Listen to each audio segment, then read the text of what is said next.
Did you know that 80% of pets will have dental disease and most will show dental disease by 2 to 3 years of age? Is your a pet part of a statistic? Possibly. That's what we're going to be talking about today. I'm going to be talking all about dental disease, bad breath, the causes of that, and going through some of the nutrition side of things, the dental chews, supplements, how to use food, possibly even some raw meaty bones, right? And a few other natural remedies that you can use to help your pets achieve optimal dental health. So if you're excited about this topic today, if you're needing help in this topic today, give me a thumbs up in the comment section.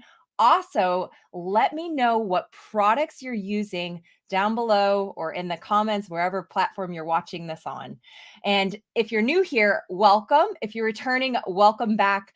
I'm Dr. Katie Woodley, holistic veterinarian and founder of The Natural Pet Doctor. I'm on a mission to make sure that you, as the amazing pet are, have all the tools, the knowledge, the support, that you feel confident and empowered that you're on the right path, that you're finding that root cause for whatever reason your pet's showing those symptoms. So that way you don't get stuck in that vicious cycle of going back and forth to the vet clinic and not being sure of what to do.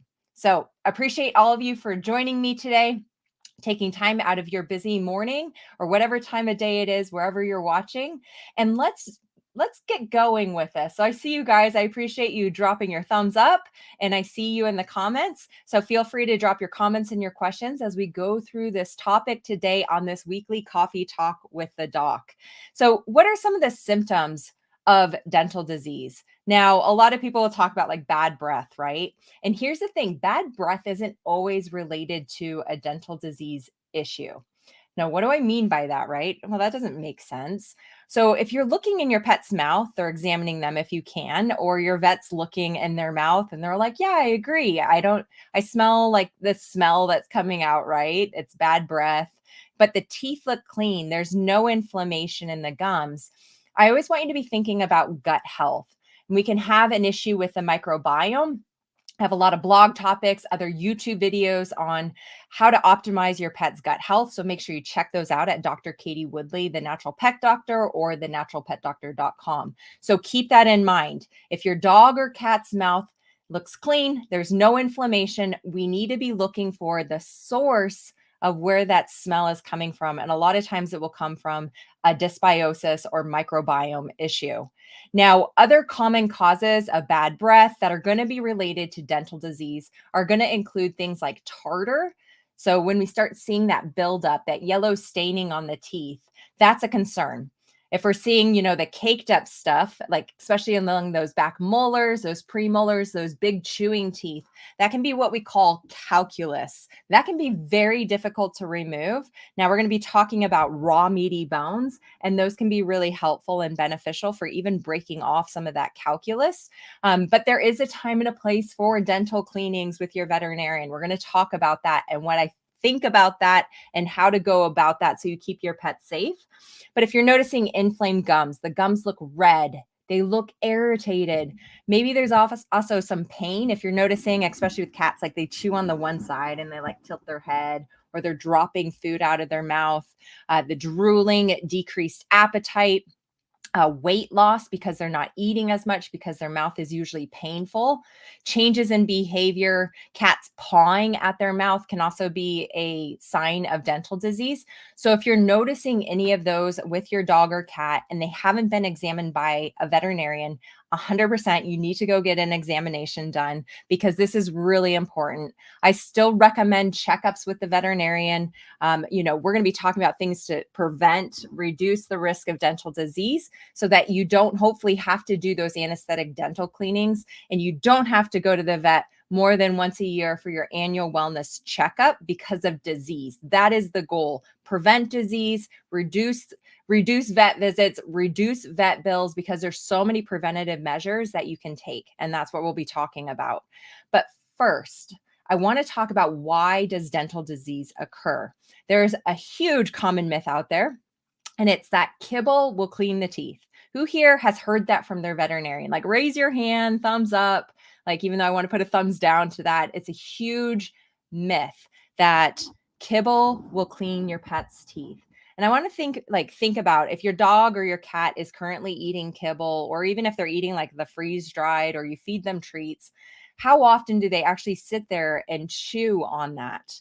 Most animals are like inhaling that food. They're swallowing it. They're not getting a good chewing, that abrasive action that we need that's going to actually help clean the teeth. And so this is the biggest common myth I hear from veterinarians, from pet parents, that say kibble cleans the teeth. And there's even prescription diet kibble. And what they did is they made it really big, the kibble sizes, so that yes, you are potentially getting that abrasive action. But the problem also is, and this is a huge issue that causes dental disease and inflammation in the mouth, is that these foods are really high in carbohydrates. So when we think about how kibble is made, it has to be at least 50 to 60% carbohydrate content. Carbs, unfortunately, turn into sugars. And what that does is it feeds overgrowth of bacteria, can feed yeast, and it can create what we call dysbiosis. Dysbiosis is an imbalance of the good versus bad bacteria. And that's no good, because when we have that imbalance in the microbiome, this can actually lead to inflammation in the gums. It can lead to inflammation elsewhere in the body. It can lead to those allergies, those ear infections, chewing and itching at the skin. So all of these like symptoms that you are potentially seeing with your pet could be due to a dysbiosis. We always have to look at the gut, but keep in mind too, and there's some great studies that have come out, especially through base paws, and they do actually microbiome studies, and so does animal biome, where they're actually testing the microbiome of the oral cavity of the mouth. So they're looking at the different strains of bacteria that are present. And there's actually quite a few studies that have shown that we can actually have an increase of a certain bacterial strain in the mouth, Porphyromonas gingivalis. Big long word, right? But when that is an overgrowth of that specific strain of bacteria, it increases inflammation in the mouth. So if we're getting inflamed gums, we have all these inflammatory mediators occurring, it's not going to create the optimal environment for those teeth to stay clean. It's also going to increase the bad breath that you smell, or that you smell when your pet's like sitting on you, or like my cat this morning was like hugging me. And if she had bad breath, she's breathing right in my face. So that's really important. And there's tests that you can do through animal biome, kitty biome, doggy biome, that test that oral microbiome, or also through Base Paws, who also has a test kit that you can order online. You don't have to go through your veterinarian to see, do they have an overgrowth of bacteria? And we're going to talk about some products that are going to help manipulate and change that microbiome, which is really, really neat. So there's a lot of research that's being done and products that are being developed to help prevent dental disease and reduce the risk of inflammation by treating that root cause. That's key. The root cause. But keep in mind too, we need to remove some of these inflammatory foods or change the diet if we're feeding a species inappropriate diet. So I wanted to talk about some studies though, because, when we're in the holistic realm, we always get told there's no science, there's no evidence behind any of this. Well, guess what? There are quite a few studies, and I'm going to highlight a couple because these are really important. And also too, you can print these out or send the references to your veterinarian if they're still promoting kibble diets, cleaning your pet's teeth, because these are key. This is very, very important. We're just talking about dental disease, but they're also going to be very important for making sure that the rest of your pet's body is in optimal shape. So back in 1980, a vet dental consultant, Fagan, he actually presented a paper called Diet Consistency and Periodontal Disease in Exotic Carnivores.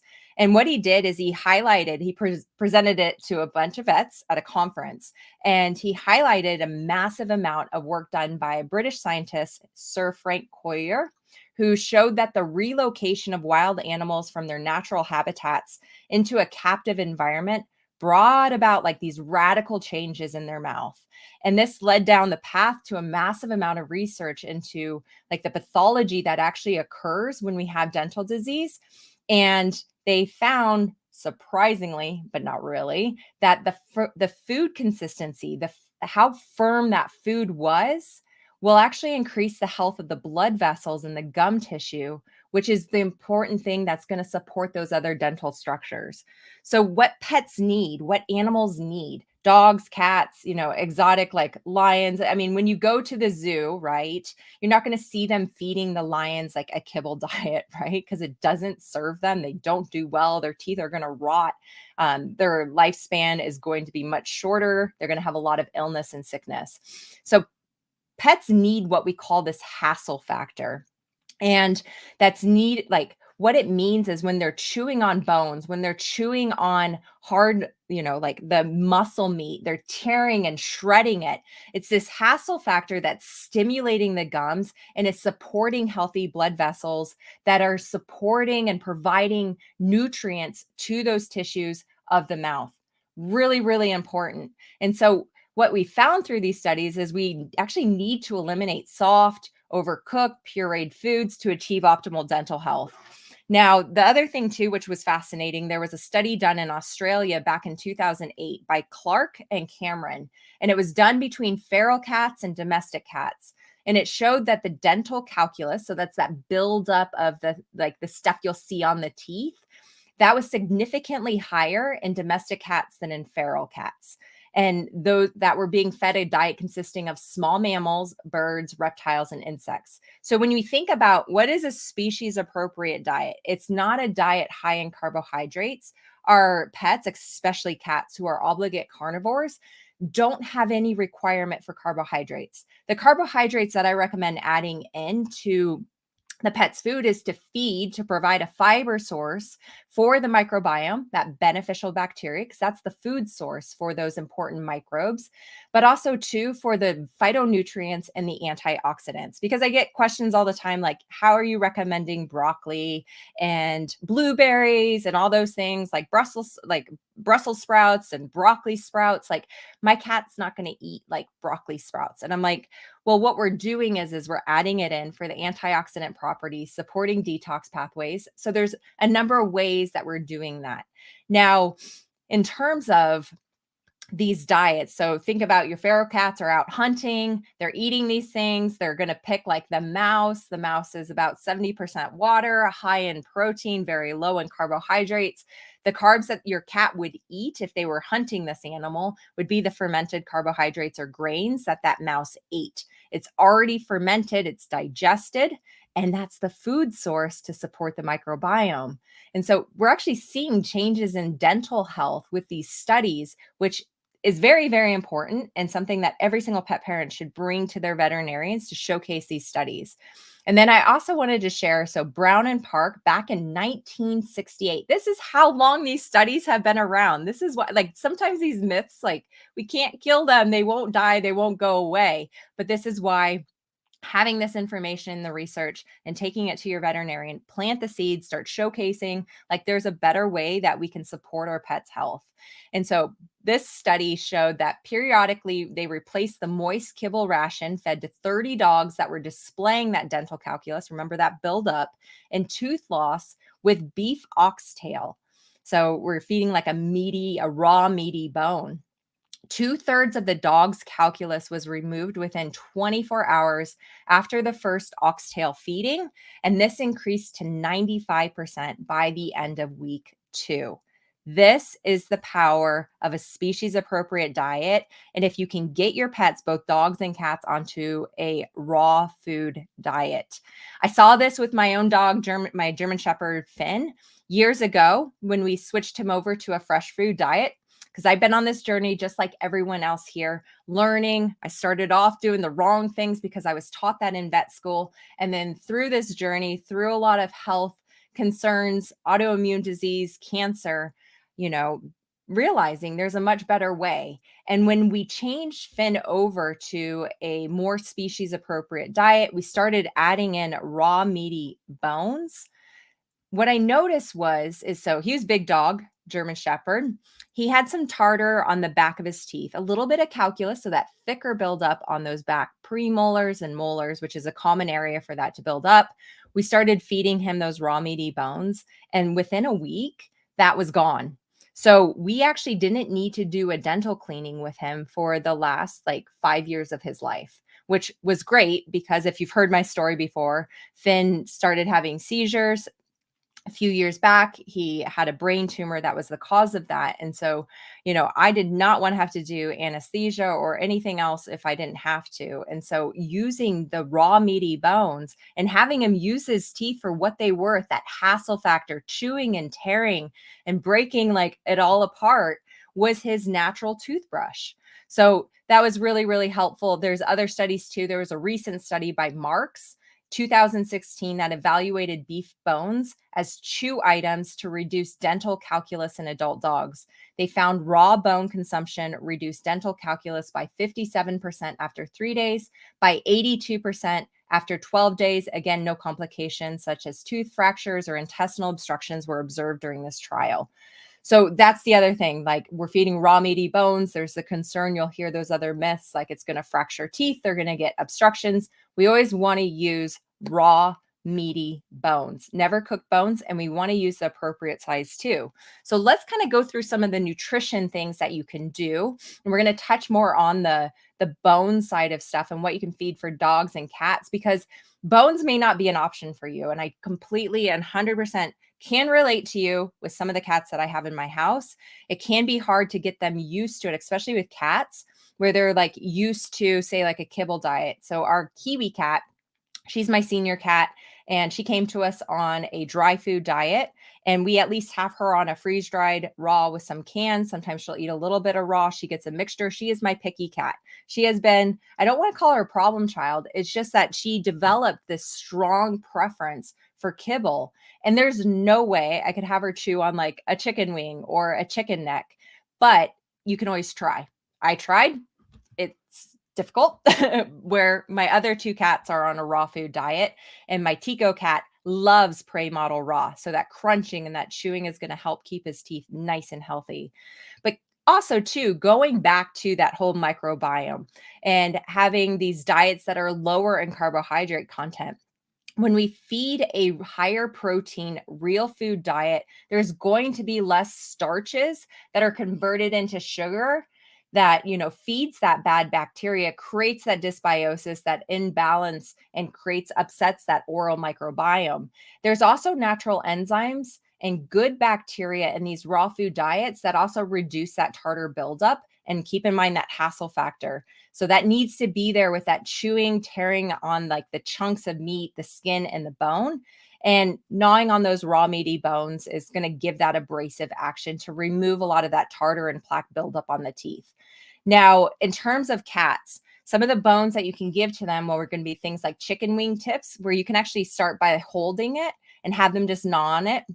I have this video of Moki, my cerebellar hypoplasia cat, where we use a dried herring like treat. So it's long, it's a big little herring, but big for a cat. And I hold on to it and he just munches on it and chews on it. So that's going to help with that hassle factor and help him with reducing his tartar buildup on his teeth. You can also use raw chicken necks, for cats once a week. And then for dogs and bones, I want to make sure like you guys check out our blog post at thenaturalpetdoctor.com, because I have a blog post on safe bones, because dogs are going to be very different. They all have their like individual personalities. Cats do too. But feeding cats bones is pretty straightforward if you can get them to take it. Whereas dogs, we're going to have different types of dogs and the way that they would potentially eat a bone. We're going to have gulpers, we're going to have aggressive chewers, and we're going to have gentle chewers. So make sure you go to thenaturalpetdoctor.com, type in safe bones, and check out that blog post to see which bones are going to work best for your pets. I'll drop a link in the description after this live too, so that you can go straight to it and check it out. Now, in terms of cats chewing on things too, you can use organic silver vine twigs. So I use these in my household and just make sure they're organic, so they're not sprayed with any herbicides or pesticides. And cats are naturally drawn to silver vine a bit more than catnip. Not every cat is going to respond to catnip, but silver vine, they come in these twigs and they will actually chew on it and they play with it. Make sure you put it away so it's not just constantly out, or else they can get bored with it. So definitely take a look at those, especially for your cats, and getting them to chew on things to help them.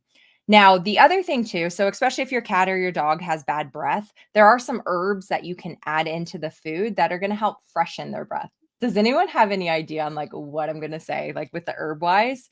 Because it works for people too, and it's a great natural remedy to freshen breath. The easiest one to incorporate into your pet's diet would be like parsley. So parsley is a great herb that's going to help the breath. It's they usually eat their food too, so it's not too strong. Like peppermint is another one, but it can be really hard to get your dogs or your cats to eat that. So just take a little bit of fresh parsley and grind it up. I love you guys, parsley. Yes, I see you. So parsley is fantastic, and it's going to have a lot of great phytonutrients. Your herbs are concentrated like form of extra nutrients for their bodies. You don't need a lot, but experiment with it. You're not going to overdose your pet on parsley. The thing that may happen is that you put too much in and they just don't want to eat their food. So reduce the amount.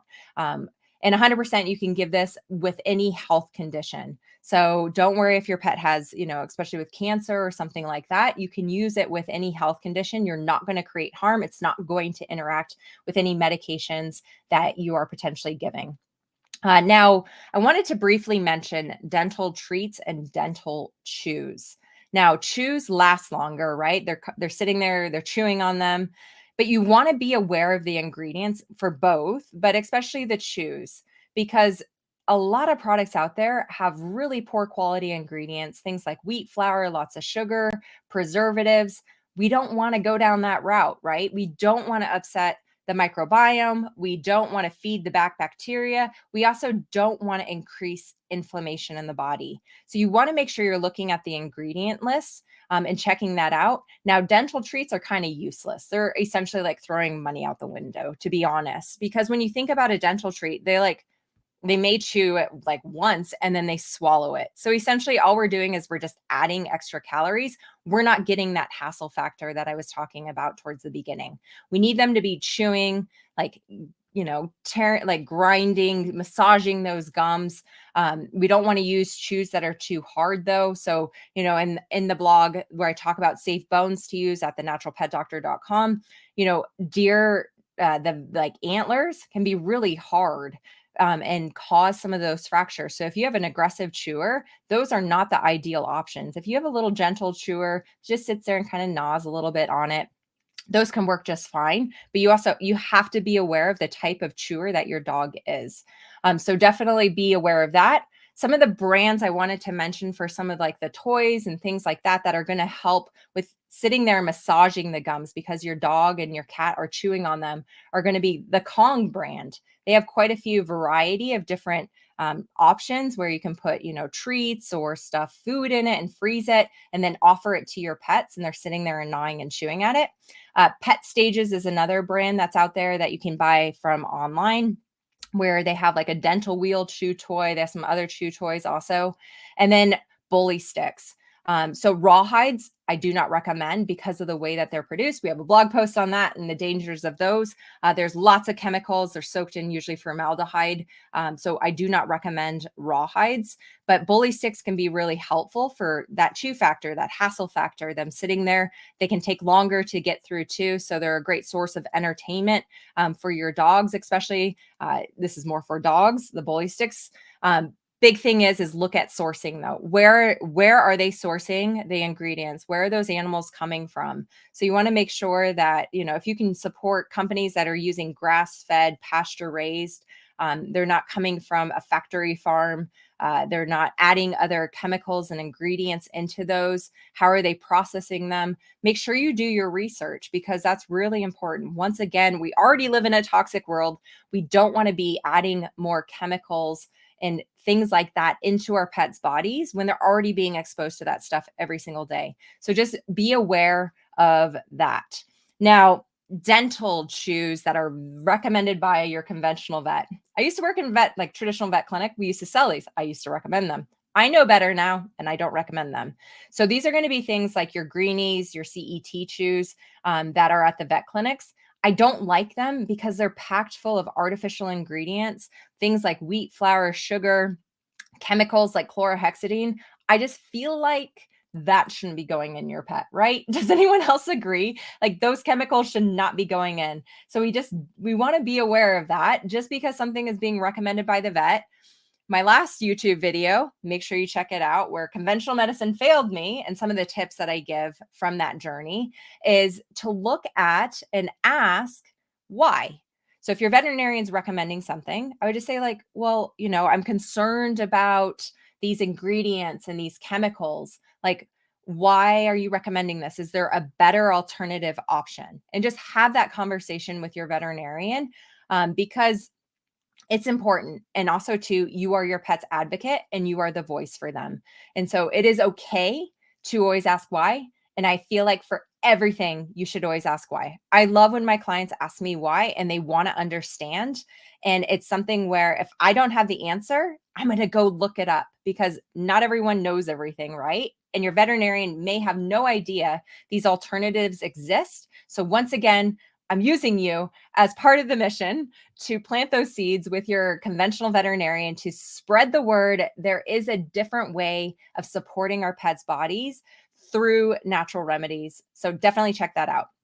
The other thing to do to help your pets that can be hard, and I'm going to be completely transparent with you because that's how I operate, brushing the teeth. Ideally, you would need to do this every single day. I don't do it with my cats. There's my confession, everyone, because it would create a lot of stress. Yes, I can desensitize them. No, I don't do it. That's the complete honesty.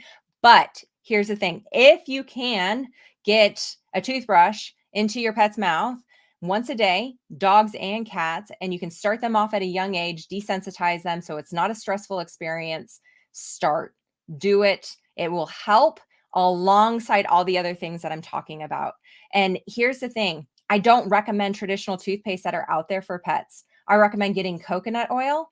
And if you want to add something to it, I have safe essential oil remedies using things like your helichrysum, your myrrh, your frankincense, copaiba. Those can all be great anti-inflammatories that are going to help reduce inflammation in the gums naturally. Make sure you check out our videos on our YouTube channel and our blog posts on how to use essential oil safely, because not every essential oil is safe. It depends on the brand, the quality. So there are things that you need to be looking at. There are certain brands that I recommend too.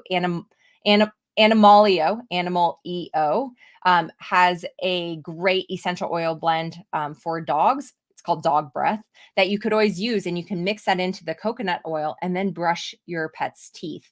Also, dear colleague, Dr. Judy Morgan, also has a great dental blend that contains propolis, manuka, deer velvet. Those are all really good anti-inflammatories, natural antibiotic or antibacterial properties too. So that can be added into the coconut oil too. You can find those at her website. So Dr. Judy Morgan, fantastic. So if you can brush the teeth, great. If you can't, these are all other options that you can do, because like me, I can understand that not everyone can do that or has the time to do it, or whatever the reason is. There's a lot of great other options that we're talking about. Now, okay, we've talked about food, we've talked about bones, we've talked about brushing the teeth, dental chews and treats. I want to talk about some supplements that you can use, because especially if your pet has inflammation or they're a breed, so your small dogs, they have more crowded teeth or lots of hair too, can also trap food and bacteria and make it more likely for them to be predisposed to dental disease. We want to be touching on all these areas using a multimodal approach to help support their oral health. So this is where there's a couple supplements that you can use depending on where you're at in the world. You'll be able to find some of these. So don't worry. If you're in the States, you can find all of these. But one of the ones that I tend to use for my patients, I love using whole food or glandular products, because we're going more natural, right? So less ingredients, less artificial ingredients. That's always key, especially when we're looking at supplements. But Standard Process, I love their supplement line.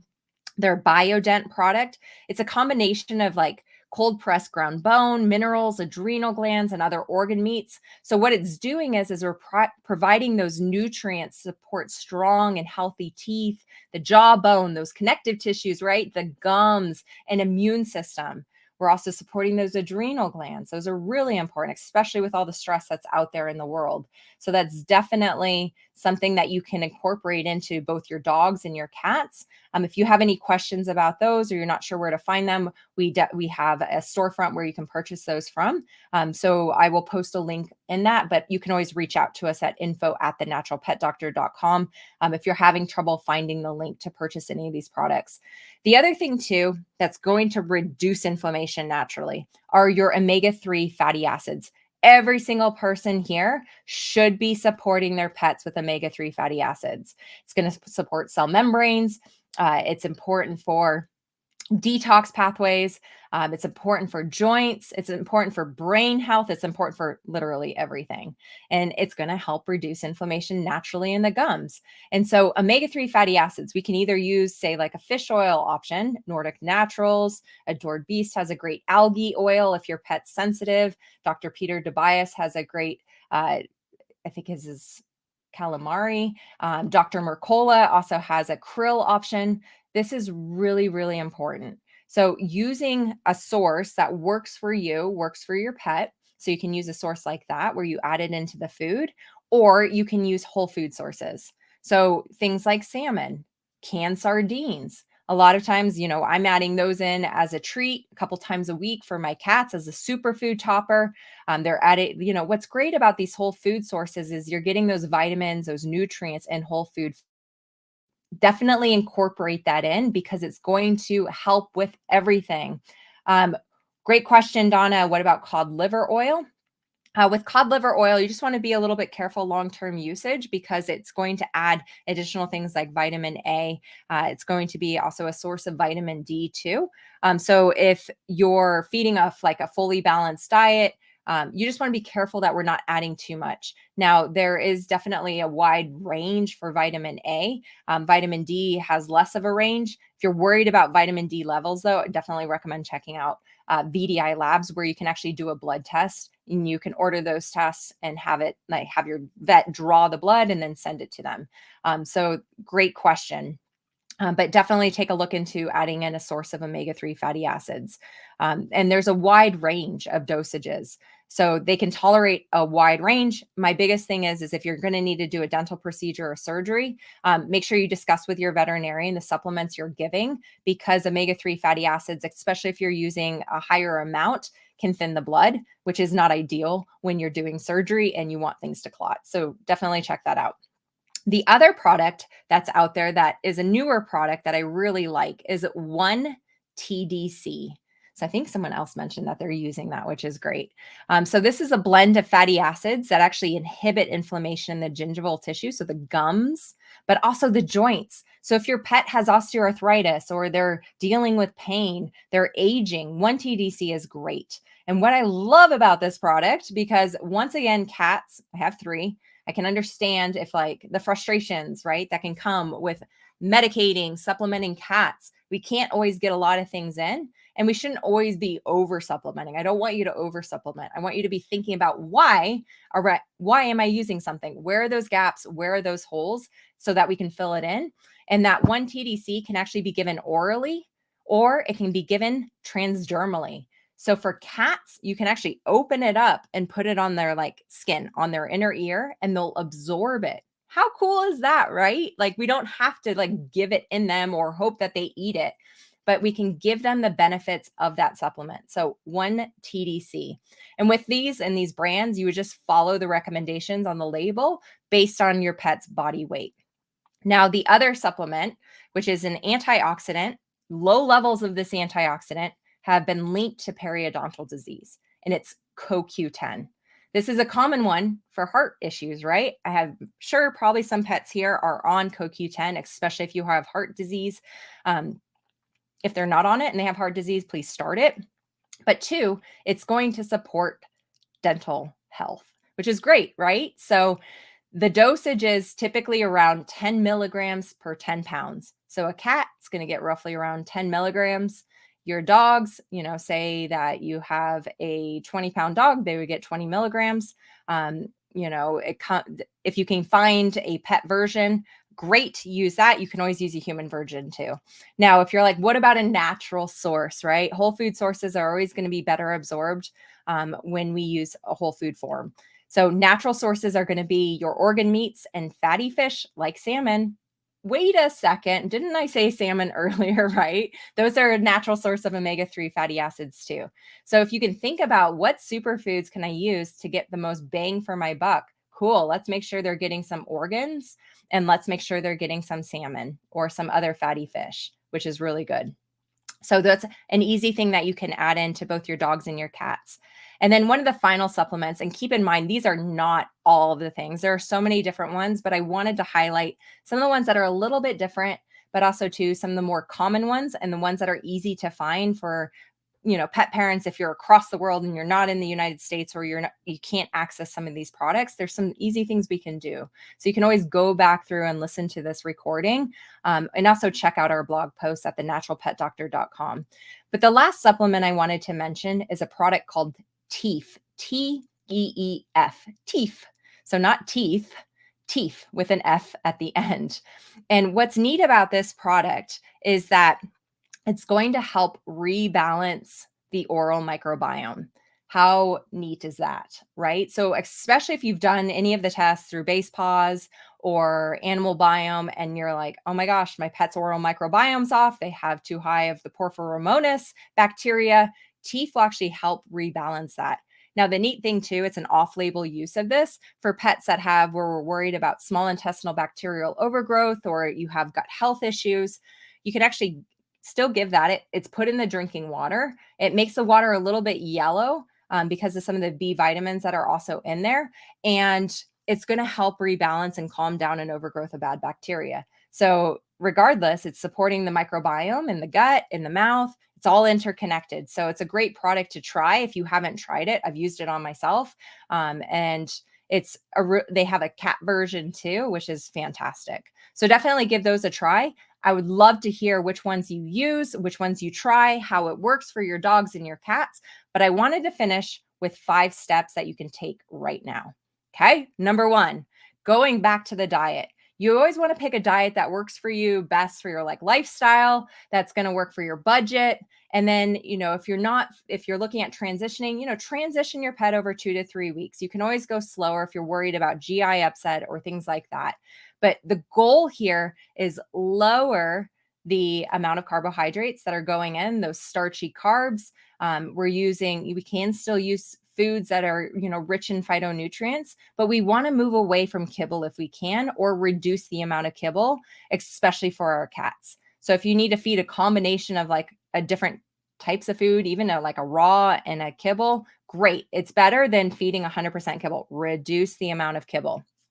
2, incorporate those raw meaty bones if you can, 1 to 3 times a week. So for cats, typically once a week is just fine. If you can get those chicken necks, if you can get them chewing on even those silver vine twigs, great.